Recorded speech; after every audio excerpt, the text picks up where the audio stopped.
अस्सलाम वालेकुम स्टूडेंट्स। आज हम लोग रिपल टैंक के बारे में पढ़ेंगे। रिपल टैंक एक ऐसी डिवाइस है जो वाटर वेव्स को प्रोड्यूस करने के लिए इस्तेमाल की जाती है और इसकी मदद से हम लोग वेव्स की कैरेक्टरिस्टिक्स के बारे में पढ़ते हैं। डेफिनेशन है the device is used to produce water waves and to study their characteristics. पानी की सतह पर वेव्स को पैदा करना और उसकी खसूसियात को ऑब्जर्व करना रिपल टैंक का काम है।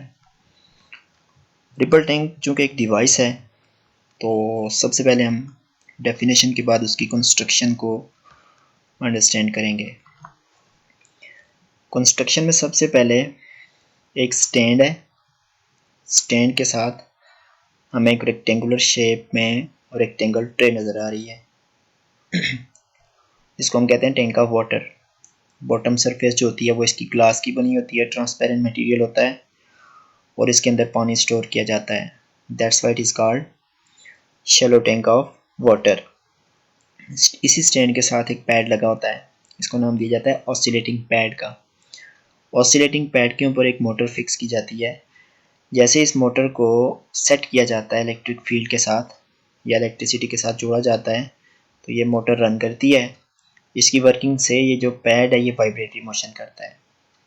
पैड की वाइब्रेटरी मोशन की वजह से मतलब ऑसिलेशन की वजह से पानी की सतह पर वेव्स पैदा होती हैं और कंटिन्यूसली वाइब्रेशन या ऑसिलेशन की वजह से ये जो वेव्स हैं ये ट्रैवल करती हैं forward inside the surface of rectangular tray. Repeat करता हूँ, कंस्ट्रक्शन ऑफ रिपल टैंक को अंडरस्टैंड करने के लिए स्टैंड के साथ एक ट्रे टेबल टाइप, इसको हम कहते हैं shallow tank of water. Bottom surface glass की बनी होती है।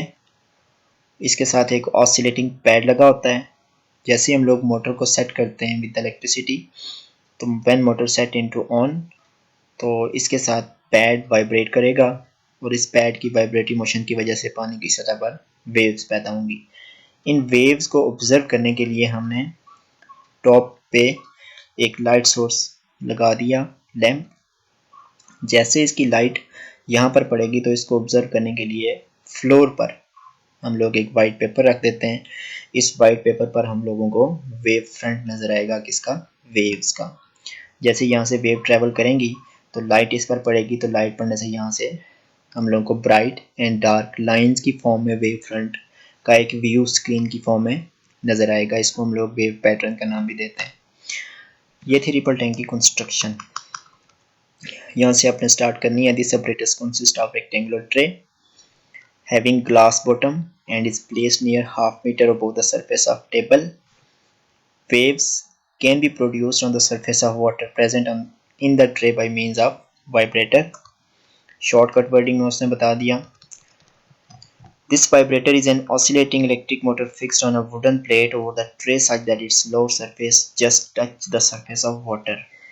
ये बात मैंने आपको बता दी कि वाइब्रेटर के साथ एक ऑसिलेटिंग इलेक्ट्रिक मोटर फिक्स की जाती है वुडन प्लेट के साथ और जैसे ही हम लोग इसको इलेक्ट्रिसिटी के साथ कनेक्ट करते हैं तो वाटर की सरफेस पर वाइब्रेशन से क्या होती है, वेव्स पैदा होती हैं। वेव फ्रंट जो हासिल होगी उसको हम लोग ऑब्जर्व कर सकेंगे। Electric bulb is hang above the tray. Tray के ऊपर इलेक्ट्रिक बल्ब को हैंग किया जाता है और the crust and trough of the water waves appear as a bright and dark lines respectively on the screen. Screen mean जैसे यहाँ पे फ्लोर की सरफेस पर हमने वेव फ्रंट को ऑब्टेन किया और उस वेव फ्रंट जो हमारे पास आ रही हैं वो ब्राइट एंड डार्क लाइंस की फॉर्म में आ रही हैं। उनमें हम लोग ब्राइट एंड डार्क लाइंस को क्रस्ट एंड ट्रफ का नाम देंगे। क्रस्ट एंड ट्रफ का ये मतलब है कि चूँकि वाटर की सरफेस पर ट्रांसवर्स वे पैदा हो रही हैं, एक इंटरवल में क्रस्ट बनेगा और दूसरे इंटरवल में ट्रफ बनेगा। अब जो क्रस्ट होगा वो आपके पास ब्राइट लाइंस की फॉर्म में और ट्रफ जो होगा वो आपके पास डार्क लाइंस की फॉर्म में अपीयर होगा। क्लियर? अब जो दो कंसेक्टिव क्रस्ट के दरमियान या दो वेव फ्रंट के दरमियान जितना डिस्टेंस होगा उसको हम लोग वेवलेंथ ऑफ वेव का नाम देंगे। दो पॉइंट हमने डिस्कस कर लिए about ripple tank and its construction. उसके बाद करेक्टरिस्टिक्स में एक्सप्लेन द रिफ्लेक्शन ऑफ, सबसे पहला जो फिनोमेना है उसको हम नाम देते हैं रिफ्लेक्शन फिनोमेना। पानी की सरफेस पर या ट्रे के अंदर रिफ्लेक्शन फिनोमेना को प्रोड्यूस करने के लिए हम क्या कर देते हैं, वेव फ्रंट के रास्ते में या ट्रे के अंदर एक ऑब्स्टिकल नाम की चीज़ या बैरियर नाम की चीज़ रख देते हैं, रुकावट। क्योंकि रिफ्लेक्शन को हम लोगों ने प्रीवियस क्लास में भी डिस्कस किया था, but in the case of light rays की फॉर्म में। आपको याद होगा कि जब हमने ये चीज़ पढ़ी थी कि जब एक लाइट रे एक मीडियम से दूसरे मीडियम पर पड़ती है तो बाउंस बैक हो जाती है। उसका बाउंस बैक होना, एक मीडियम पर पड़ने के बाद रिफ्लेक्ट बैक होना, रिफ्लेक्शन फिनोमेना कहलाता था इन केस ऑफ लाइट। और वो लाइट रे जो मीडियम पर पड़ रही है उसको हम लोग इंसिडेंट रे कहा करते थे, और रिफ्लेक्ट होने के बाद जो बाउंस बैक हो रही है वो क्या कहलाती थी, रिफ्लेक्टेड रे कहलाती थी। आज यहाँ पर वेव्स हैं, वाटर वेव्स। जिस जगह पर हम लोगों ने रुकावट, बैरियर या ऑब्स्टिकल रखा हुआ है, उस तक आने वाली वेव्स टकराने से पहले उनको हम लोग नाम देंगे इंसिडेंट वेव्स का।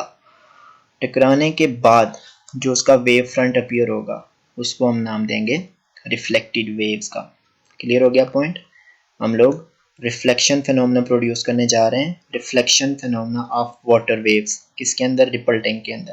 रिपल टैंक में वेव्स पैदा हो रही हैं, हमने खुद से रिफ्लेक्शन फिनोमेना ऑब्जर्व करना है। इसको ऑब्जर्व करने के लिए हमने उसी ट्रे के अंदर एक इस तरह का बैरियर रख दिया जहाँ से वेव्स, आने वाली वेव्स टकराने के बाद अपने वेव फ्रंट को चेंज करती हैं, अपने बाउंस बैक हो जाती हैं इसी मीडियम के अंदर, और उनका जो वेव फ्रंट होता है वो अपीयर हो रहा है in the form of lines, but वो डिफरेंट अपीयर हो रहा है। दैट्स वाई इंसिडेंट वेव्स और रिफ्लेक्टेड वेव को ऑब्जर्व किया जाता है। तो यहाँ पर कहता है कि जो रिफ्लेक्शन फिनोमेना है वो बिल्कुल लॉ ऑफ रिफ्लेक्शन को होल्ड करेगा। लॉ ऑफ रिफ्लेक्शन क्या चीज़ होगी कि जितना इंसिडेंट वेव और अगर नॉर्मल ड्रा किया जाए उसके दरमियान बनने वाला एंगल होगा मीन एंगल ऑफ इंसिडेंस, और यहाँ पे angle of incidence of water wave होगा, वो इक्वल होगा टकराने के बाद बनने वाला वेव फ्रंट के दरमियान और नॉर्मल के दरमियान जितना एंगल होगा, एंगल ऑफ रिफ्लेक्शन।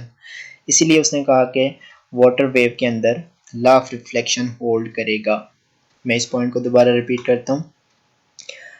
बैरियर से टकराने से पहले जो वेव फ्रंट है, उन वेव फ्रंट की डायरेक्शन और नॉर्मल के दरमियान जो एंगल बन रहा है उसको हम कहेंगे इंसिडेंट या एंगल ऑफ इंसिडेंस। और बैरियर से टकराने के बाद वेव फ्रंट और नॉर्मल के दरमियान जो एंगल होगा वो होगा एंगल ऑफ रिफ्लेक्शन।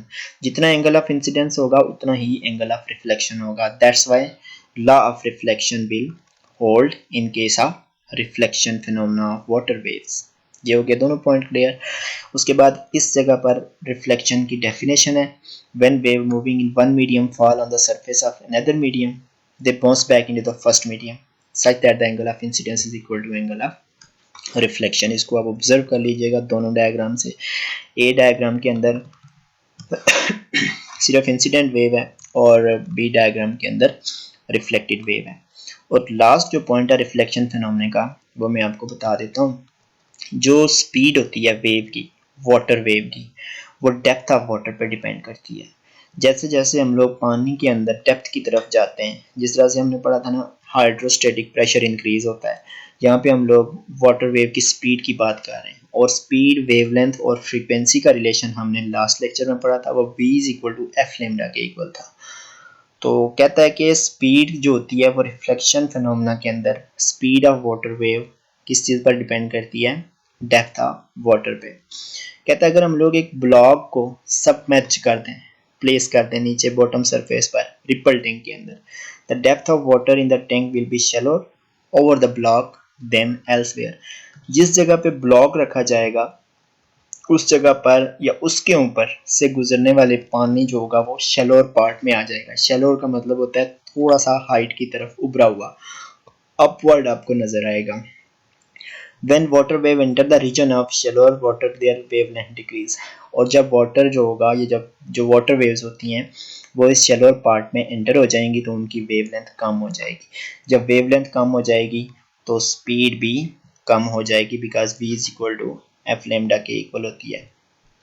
ठीक है, एक दूसरे के डायरेक्टली प्रोपोर्शनल है, लेकिन जो फ्रीक्वेंसी होती है वो क्या रहेगी? सेम रहेगी।